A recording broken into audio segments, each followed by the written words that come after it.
Good afternoon, good morning, good evening, I'm not going to do it in multiple languages, even though I understand we have a worldwide queue of people watching this particular broadcast stream. You're very welcome wherever you are in the world, whatever time it is. Time here in the UK is 3 o'clock. It's time I had a shave as well, but that's another separate thing.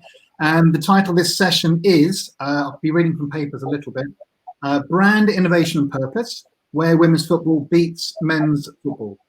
Now, my name is Charlie Dobres. I'm a director of Lewes Football Club here in Sussex in England. And Lewes Football Club operates both a men's and a women's professional semi-pro team.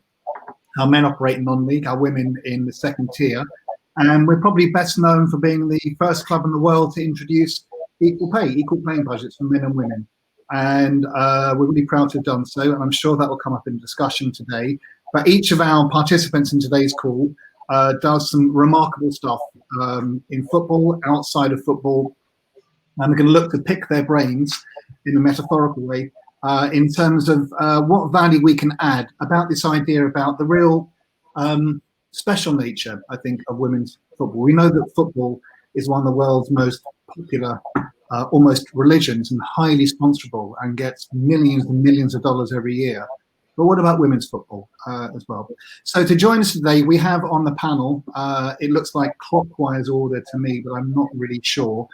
I could be wrong. We have Katie Scallan, and Katie is the Chief Marketing Officer for Houston Dynamo and Dash. And Katie, I'm going to give you 26 and a half seconds to introduce yourself. I've started the clock, so off you.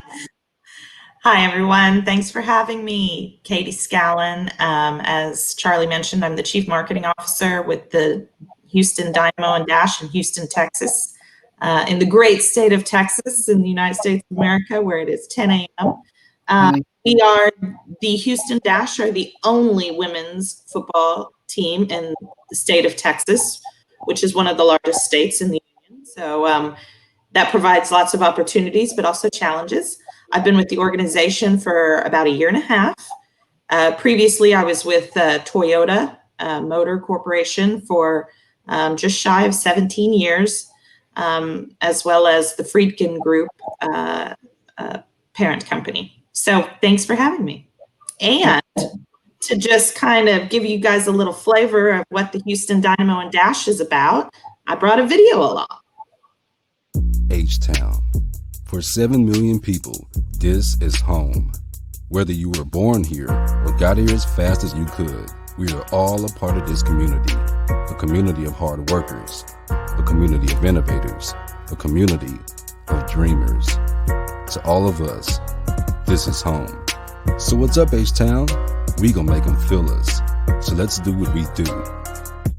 Hold it down.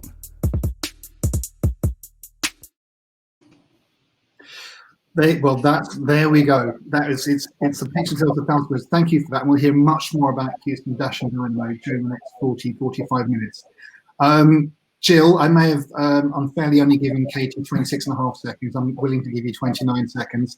But my little intro is that Gill has spent a lot of her career in Procter & Gamble, and latterly as a vice president. She managed to escape that organization, and in escaping wrote the most fantastic book, which is called Why Men Win at Work, No Work a Week. Look at that. Now, Karen, this incredible global broadcasting thing we brought to you is illustrating Gill, who's in Geneva. Her book is somehow in England. So, Gill, do you want to say a little bit? That's enough, Karen. Thank you very much. Jill, do you want to say a little bit about yourself to set us up? Yes, indeed. Thank you, Cho. Thank you very much, Karen, for the book demonstration. Yeah, I am the author of Why Men Win at Work. And as Cho said, in my previous life, I was the senior vice president at Procter & Gamble. I used to work on global brands like Olay, Always, Pantene, amazing brands. And I left P&G a couple of years ago, and I promised myself that when I left I would write a book about gender inequality and all of the things that causes it. And so that is what I've done. I'm now a consultant and coach on a gender equality mission, and one of my massive beliefs, I have many, but one of my massive beliefs is that women's sport has a huge role to play in driving gender equality. So I'm really, really happy to be here to talk about that. Thank you for having me. And you're very, very welcome. And last and certainly not least, Karen Dobres. She might explain the similarity of surname as we go through. Karen is a director at Lewes Football Club, and Karen's speciality is in driving and talking about the subjects of equality and diversity in football and the power of football to shape things beyond its own industry as well. Karen, do you want to say a little bit about yourself? Karen, you're on mute. I beg your pardon. There we go. Sorry, I've unmuted myself. Embarrassing. I am actually married to Charlie. That's how I first came across Lewes Football Club and became an owner back in 2010. Lewes Football Club is 100% community owned. Anyone can become an owner. And for that, you get one vote and one share as to who can be a director.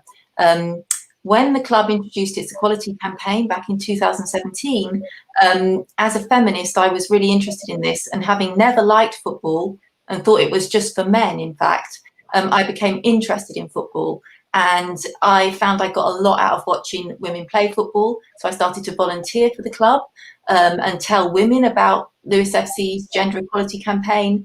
And since then, I've become a director on the board, responsible for the impact the club has on the world. And I'm so happy to be at the Athens Women's Football Summit, which I think is going to change the world through women's football. Absolutely. And I think before we go any further, me and Karen, we didn't argue, we had a discussion about who should do this next little thing. So you've seen a fantastic video from Houston Dash and Dynamo, and I think we're about to see a little 60-second intro video about Lewes Football Club's equality stance.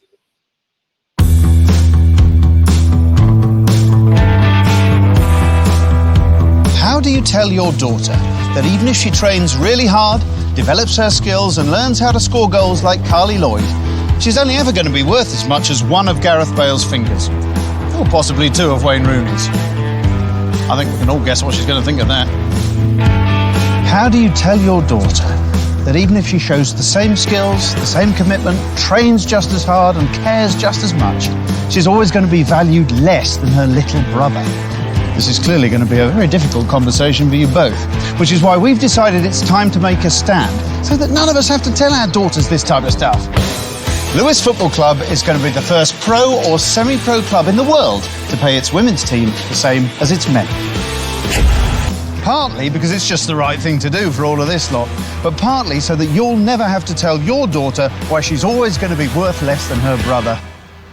Sounds like a bit of a win-win, doesn't it, really? Equality FC. Oh, there we go. We don't know where it's coming from. If it's someone watching somewhere in the world, if you could just maybe give it up. Thank you. So again, let's just start the session formally now. Now, in looking at some of the hopefully unique aspects of women's football and how markets can work with it, the question I wanted to start with is what you might call the external versus the internal. So we know that, let's be honest, sponsoring men's football is an effective way now to target potential customers for many brands over the decades. Very powerful, but it's a marketing trend. So what I'm wondering is about if there's a way to leverage women's football, which is potentially after a CSR budget as well as a marketing budget that talks about social issues, which talks to the internal staff of a company as well. And just before I go and ask each person a question, I'm probably going to ask whoever isn't on mute to be on mute when they don't have to be on mute. I think there's a little bit of background noise from someone who's not on mute. I'll just point that one out. So I'm going to ask Gill first of all. In this area about this, trying to think about the unique aspect of potential women's marketing.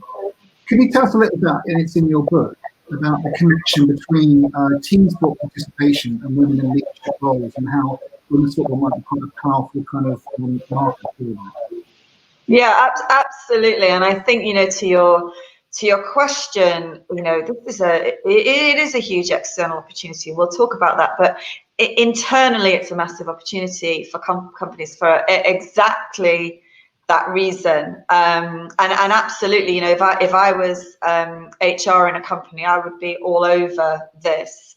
I think firstly, you know, obviously women playing football is an extremely empowering thing. It makes an extremely important statement about women, and that women are, you know, are not just put on the planet to look pretty. They're also there to perform and contribute.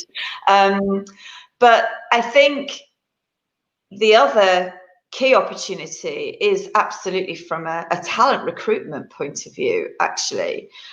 Women who play sports, women who participate in sport, particularly team sport, for a, you know, to a significant, doesn't have to be at a high level, but to a, you know, relatively, you know, advanced stage, in the sense of, you know, beyond 7 or 8, they develop phenomenal skills that are useful way beyond the football pitch or the netball pitch or whatever it is.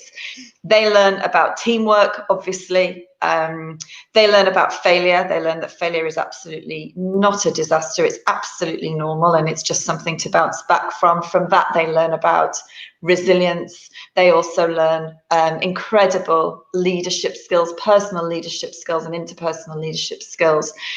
That makes those women incredibly interesting recruitment targets. And in fact, 90+% of women who are in C-suite positions in the world actually participated in sport until, you know, they're sort of at least their late teens and their 20s. It's a massive correlation, and they will absolutely credit, the women that I interviewed for my book absolutely credit what they learned from sport, what they learned from the locker room,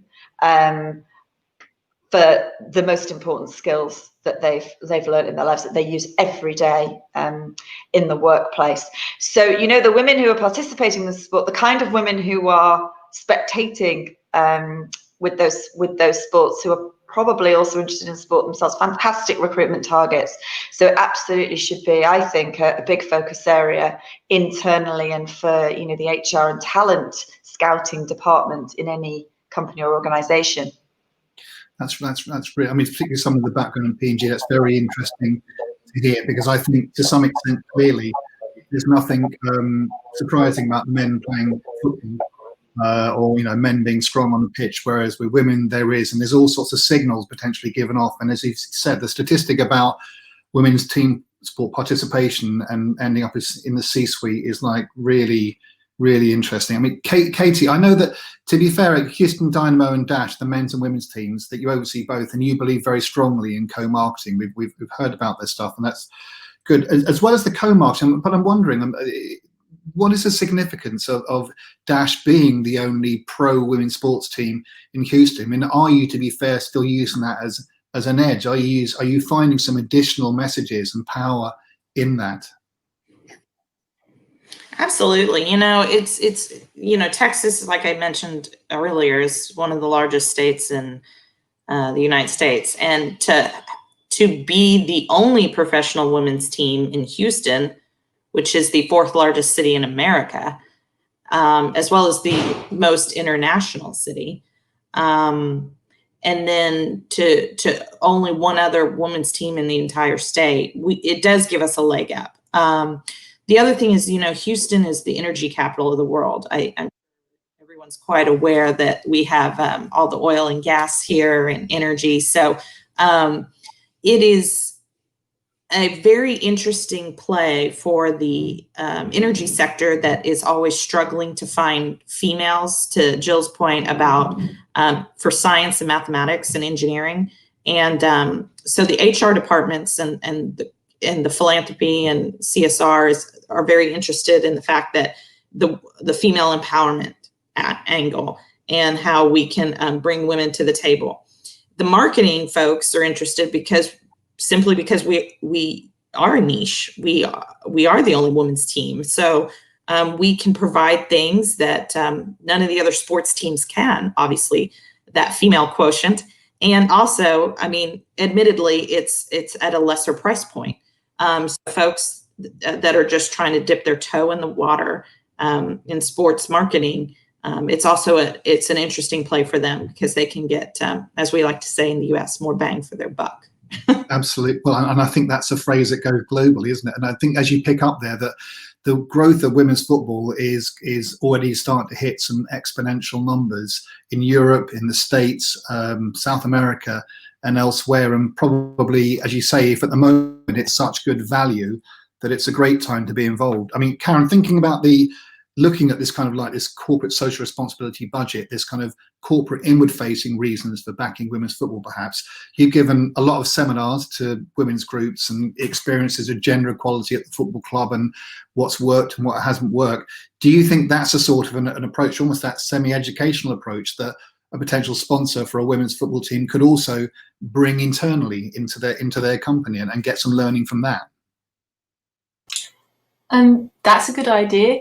I think they could, because with football, it's such a male-dominated environment that, and that male domination in football has been so normalized over the years that it's almost men's football by default, when you think that there's so little press and media attention going to women's football as compared to men's, and you think that there are so little resources going into women's football as compared to men's.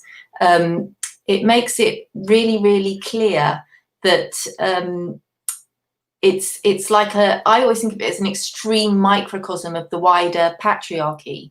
So you can very clearly see in football how women have been undervalued and under-resourced for so long that it's become run-of-the-mill, and it's not in the forefront of people's minds. It's not really in their consciousness. They don't think about changing it. They just accept it as the way things are. So, you know, like Katie was saying about that being Houston Dash and Dynamo, them having the only women's team in Texas. When we became the only club in the world to split the revenues equally between our women's and men's teams, it was a phenomenon. It was something that was widely became famous around the world, made international and national headlines. And that, that's brilliant, but it's shameful as well. It just shows you how sexist football really is. So football can be used as a great example. The things that we did right and the things that we maybe didn't get quite right is something that can translate into a corporate setting, something that could be a really interesting story. And also it's the women's football, the story of women's football is ripe for change. It's ripe for corporate sponsorship. So yeah, I think it would be a really interesting angle for any sponsor to take on board. And it's interesting, probably quite a brave one, because maybe some corporations that don't really want to shine a light internally, possibly. I mean, there are many also doing fantastic work, and as we know from our Lewis Football Club, you start from getting it wrong, and when you introduce a policy on gender equality or BAME or other diversity policies, that's when you commit to getting it right, I think is what we'd say, isn't it? So of course, almost every company, no company is doing it perfectly, and everybody can learn, and there are lessons for football, I'm sure. And I want to ask each of you now about this thing which hopefully hasn't already become a cliche in companies and brands, about social purpose. So we're increasingly reading and hearing about companies and big brand companies wanting to put social purpose at the heart of their marketing, at the heart of their products and so forth. And I just want to ask you, in a way, it's about how much you think they mean it.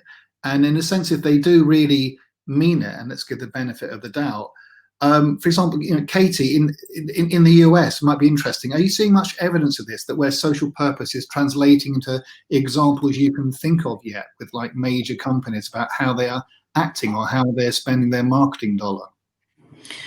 Yes, I do see that evolving. I do think the US is probably a little slower than the European countries on this front. But I definitely see that as a key point today, especially with everything the world is going through collectively, and ways that brands can align themselves with in a safe space, if you will, through their sponsorships and partnerships. So I think, having a men's and women's team is, while I know is not especially unique in Europe, it is fairly unique here in the US. And so it does give us a leg up on some of our competition when they're talking to corporations about sponsorships and partnerships, because they see that they can leverage maybe the general awareness that a men's team has, but that they can also align themselves with the female team and realize the results of that and the benefits. And the reason why we at the Dynamo and Dash, and we do have separate partnerships for both of the teams, but our new initiative is to really speak to our partners about partnering with both of our teams, because frankly, we're trying to elevate the women's game on the coattails of the men's a little bit, but also it enables us to say, hey, if you're interested in the Dash because of social issues, then you should also be interested in the Dynamo as well. So we are coupling them a little more. So we're leveraging both teams for the benefit of the club as a whole. And yes, that's kind of where we started with the one club mentality that is brand new to us, which that video that was our very first thing we ever did that commingled the men and women's team. At the end, you saw two of our star players, and that we've never done that in the history of the organization. So we're really trying to focus on that one club mentality so that folks can to realize benefits on both sides. But presume as well, Katie, before we move on, to be fair, I mean, you're in a good position to see this, even if we're sort of saying to brands and marketers, CSR people, look, at least equalise your spend between men's and women's football clubs and sport. Presumably, we wouldn't want people to sort of get scared and think, and you must do the same activation, because equality doesn't mean the same activation, does it? Presumably, there's going to be opportunities for different activations depending on. Yeah, because there's different audiences at both of our games, and there's different broadcasting elements, and there's different community outreach, and just frankly, the players' personalities. One thing we're very lucky on the women's side is all of our players are English speakers. On the men's side, we have some that only speak Spanish. And so it makes obviously building their personal brand a little more difficult when we can, we have to pick and choose the market in which we're deploying them. Whereas the women tend to just universally, everyone adores. And, this year with the Houston Dash winning our first ever championship, which was such a big deal, city itself, and Houston is a city of champions. We've won world championships in baseball, in basketball, the old American football team, not the current one. So I mean, they're used to winning, and the Dynamo had won their first 2 years, but the Dash had never won a championship. And when they won this year, it was very exciting, I think, for the community, because with COVID, everybody's been homebound, obviously, and it gave the community something to rally behind. And it was further elaborated because the ladies they really bonded with the community. They were out and about, obviously in socially distanced ways with their masks and everything, but they were interacting with members of the community more so than the men's team. So yeah, it brings new opportunities to the table. Because the ladies are a little more approachable.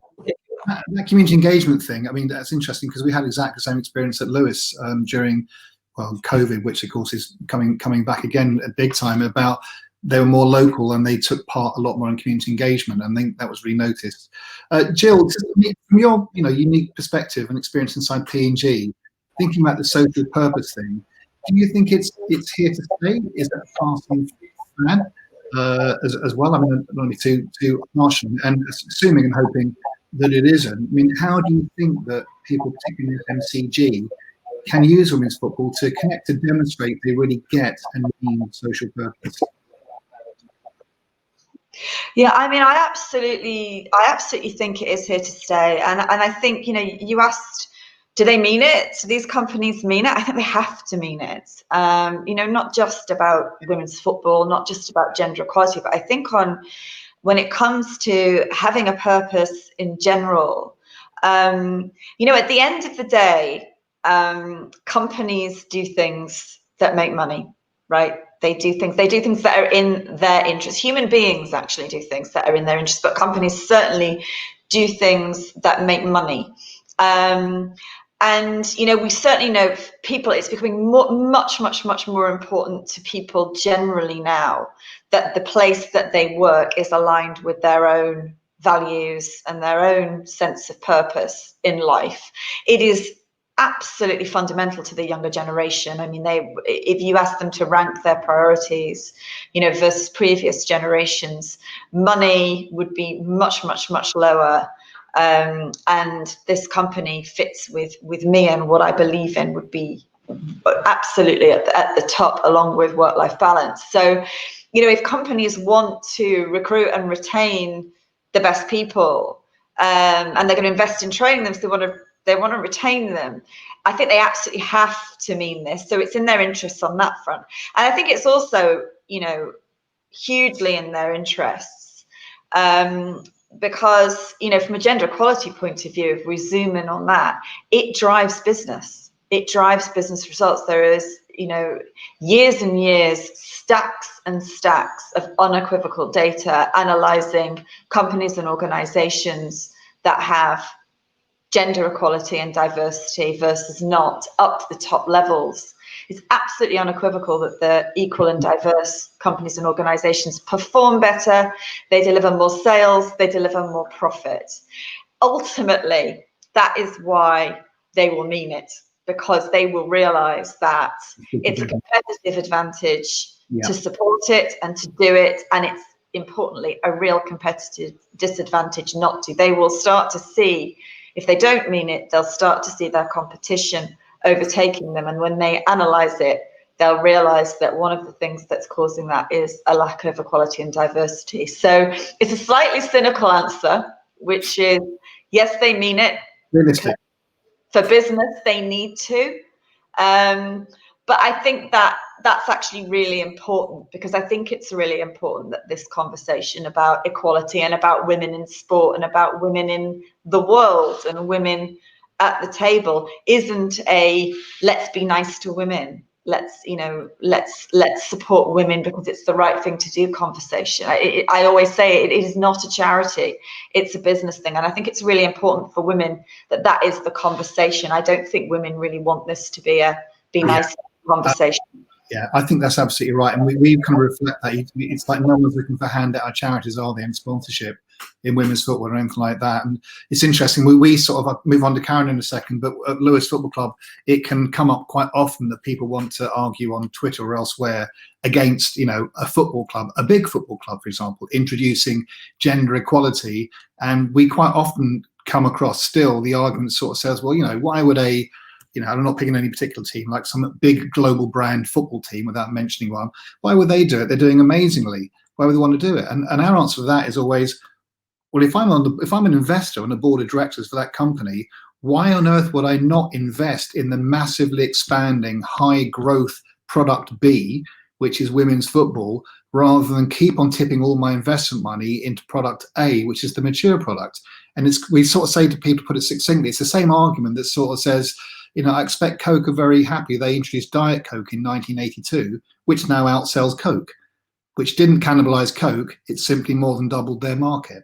And I think it's a reasonable analogy. I mean, Karen, just looking at a little bit, just briefly, internally at Lewes Football Club, can you see, and I don't know how many there are, but internal changes within Lewes Football Club in the last 3 years since it so fully backed gender equality? Definitely. Let's think. I think one of the things it's done is make the dialogue and conversations about gender equality normal for a football club, so that on the board of directors, no one thinks it's strange now to be talking about feminism or women's football being feminism in action. Everyone's used to that now. Who would have thunk it, a few years ago, that would be happening at the top level of a football club? Also, I think the players that we get in, especially amongst, let's talk about the female players, have quite often internalized what I call the misogyny in football. Like, they expect to be getting crumbs from the men's table, so they expect the funding to be taken from their teams, because they've never been a priority. And as we've valued the women players the same as the men, we've kind of like accidentally radicalized our players along the way. I think we've radicalized ourselves as well, because we keep talking about it and we keep promoting it and we keep simply being fair, to be fair. But it's radical, to be fair. So what we've done is we've got players thinking about their stories and the things that they've had to overcome just to play the game they love. And they've been thinking about it and they've been telling people about it. And that's made them, like, there's kind of this, we've built up this movement almost within our club, and our owners, we've had more owners join because they join in solidarity with the cause for equality.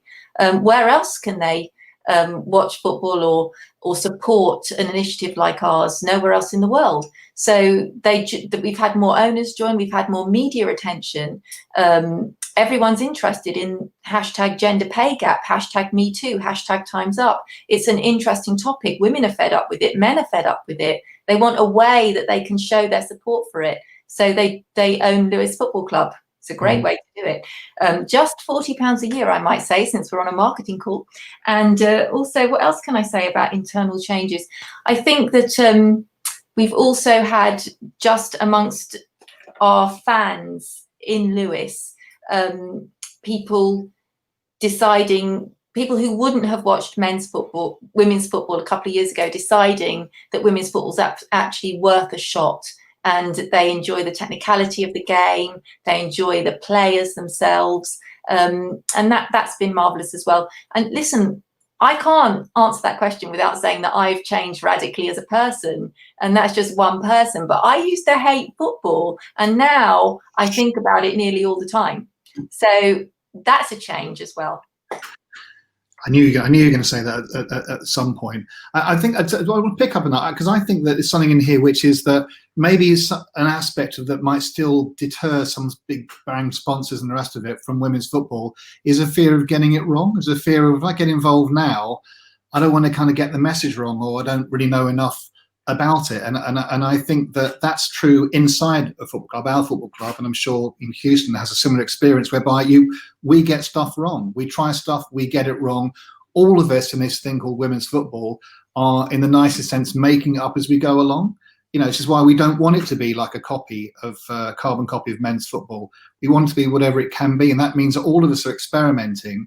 And I guess that should be an open attraction to marketeers and CSR people, that you can get involved in women's football. You don't have to know all about it. You don't have to know the right thing to do, because even inside women's football, we don't yet know the right thing to do.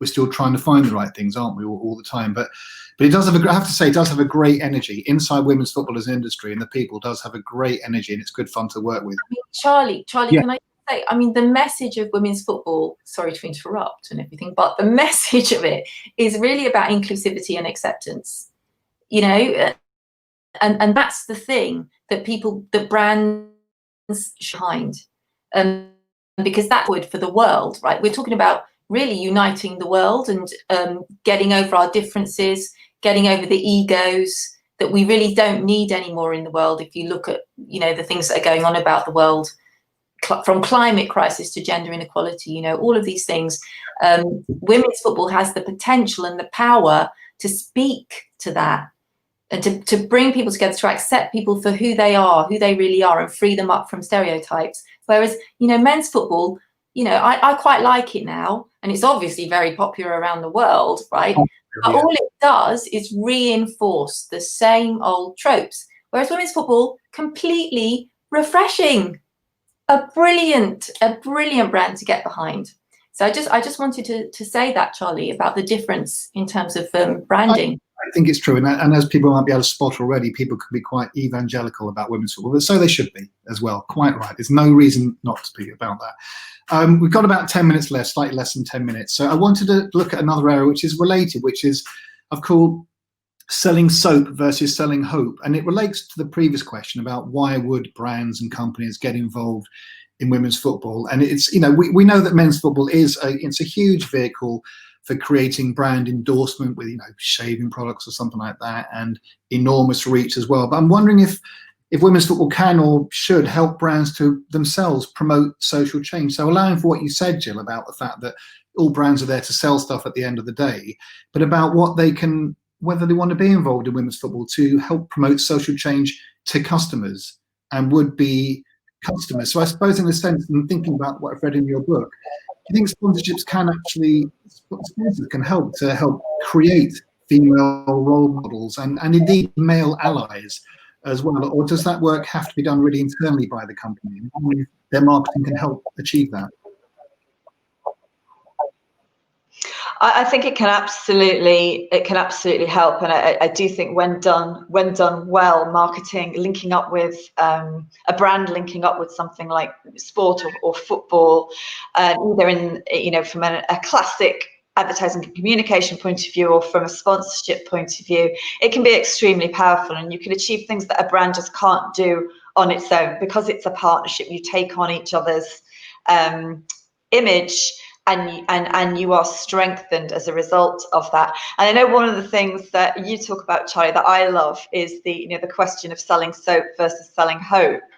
And I think when it comes to this, probably the biggest thing I would say to any brands out there who are thinking of getting involved in women's football is, I think it kind of, for me, absolutely has to be going down the selling hope versus selling soap route, and going down the, you know, how can we drive the image of the brand and the values of the brand in alongside the image and the brands of football. And I think the reason for that is because of what Karen said, because of the unique nature of women's football. You know, what is so special about it, apart from obviously just the quality of the football, let's leave that aside.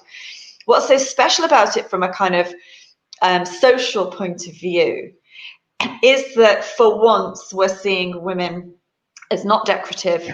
We're seeing them as performing, not pretty. And we so rarely see women like that. From a very, very young age, we see women in the kitchen, we see them in the bedroom, we see them carrying children. We never see them performing, or nowhere near enough. And football absolutely does that. And if you're a brand, and I've seen brands do this, I've been involved in brands who've done this. If you then take that incredible sport and all those incredible things it's communicating and try to latch onto it, doesn't my shampoo though make her hair look pretty after the game?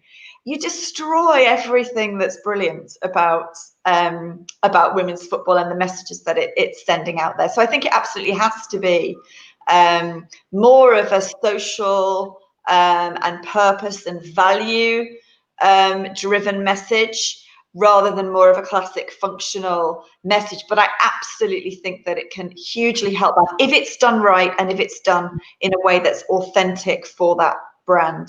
Yeah, thank you. And Katie, just coming back to you in the last kind of 5 minutes or so, I'm just thinking, you know, do you find your experience, because you're pushing both of the men's and women's teams equally, do you find brands themselves are quite good at identifying how they might work with each team, or they need some education? I could understand that when it comes to activating different sponsorships.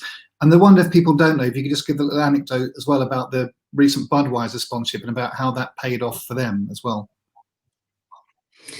Yeah, I think it really depends on the brand, how savvy they are, how far along they are in their evolution of the process. I know with us, you know, as with everything else, the Dynamo got the focus and the Dash got the leftovers until the last year.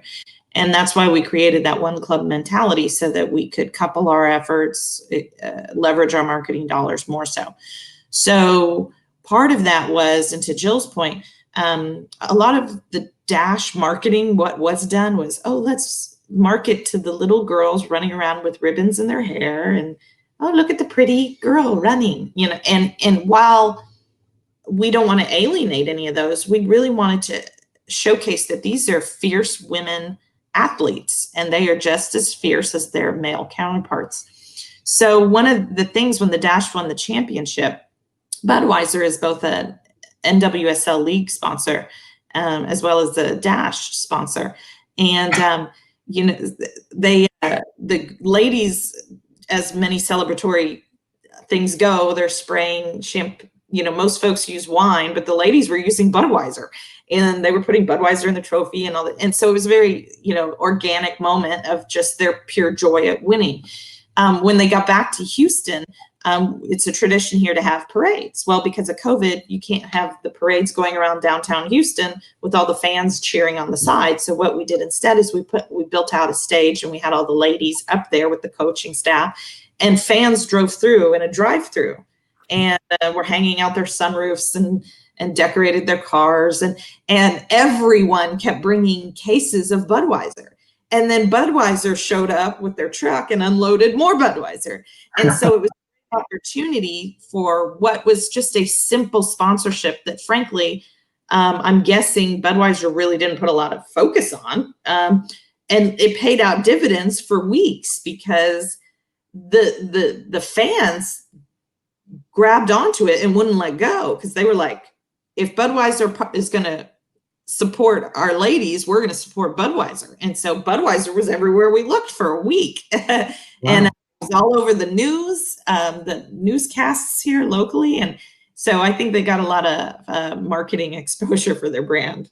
So that's really interesting. It's more than interesting, because it seems to anecdotally so far support the idea that when brands get involved in women's football, particularly in this kind of still relatively early days, that the return, the ROI in terms of loyalty and remember from brands seems like way stronger than other sponsorships they might do. I would definitely agree with that, because I think, the fans of that, the women's game, they're loyal to a fault, or maybe not to a fault, but they're extremely loyal to the sport. And if they see an actual brand dedicating and investing into the sport of women's football, they want to reward that brand with their support and their purchases. So I do believe that you have a different level of loyalty when it comes to the women's game.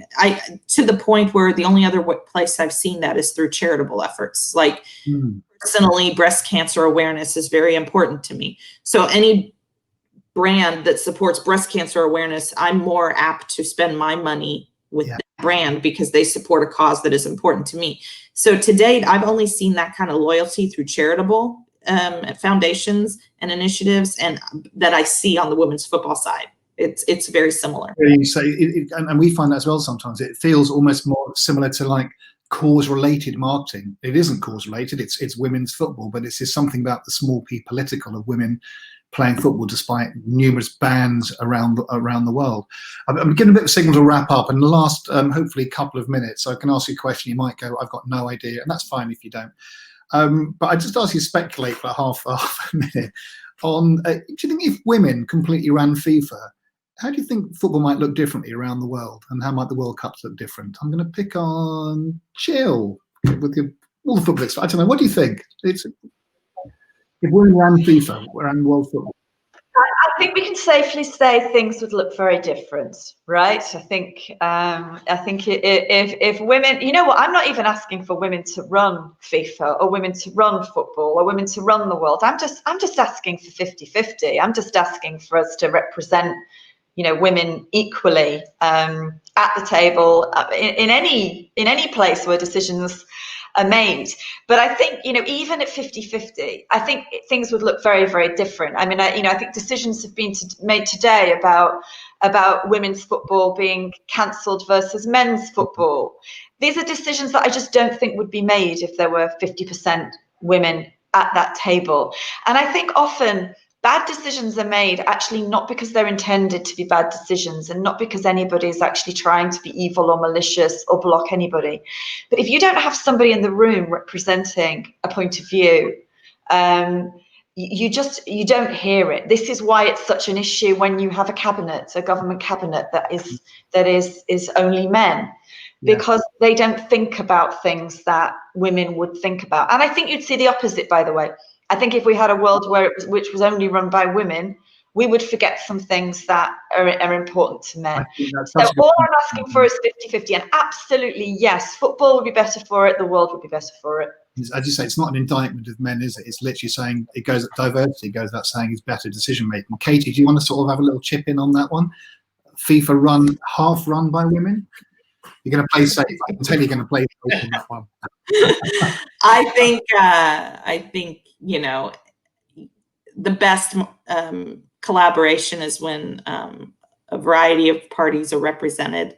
But at the same token, I would never just say because someone is male or female, they're going to be more successful or less successful. I don't think that's fair to either gender. I think it's an individual contribution. And so, you know, I think, you know, folks should always look for the best candidates and the best leaders and who has those qualities and try to remove the blinders as to all the other preconceived notions. That's a very, very, very fair point. I mean, Karen, we'll finish one with you to say, do you think it's about maybe this diversity, giving of diversity of life experience in decision-making boards is maybe that's where we're heading? Yeah, that's a better way to look at it. Oh, definitely. I think you need different people around the table because they bring. Am I on mute? No, you're not. You're fine. Yeah, I think you need different people around the table because they bring different life experience to it. But I would say one thing: when Helen Pankhurst came to talk at our women's match before we played Manchester United, she used a different acronym for FIFA. She called it "Football is Feminism in Action." I just think that's quite nice. It's got a certain ring to it. So maybe if there were more women in FIFA, they might change that. I don't know. Well, we can hope for that. Listen, thank you so much to obviously to Karen, to Katie, and to Gill. It's been really, I found it really, really super interesting. Could go on for a lot longer, but I'm getting the winding up signal, which seems fair enough. So thank you to everybody for joining. Thank you again to the Athens Women's Football Summit for giving everyone the opportunity. And thanks for watching. See you soon. Thank you. Thanks.